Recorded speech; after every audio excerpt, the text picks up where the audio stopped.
Hi guys, welcome to my short and sweet Seahorse stamping tutorial featuring BeautyBigBangs products. I do have a discount code which I will put in the description box.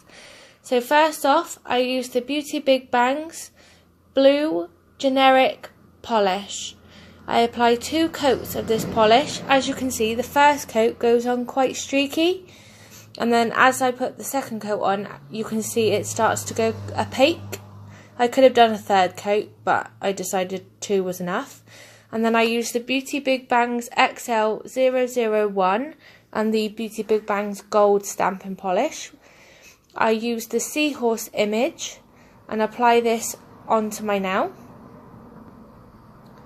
And then with the BeautyBigBangs Gloss Top Coat, I finish off my design. Don't forget guys, if you like my video, don't forget to hit that thumbs up button and subscribe. Thank you for watching.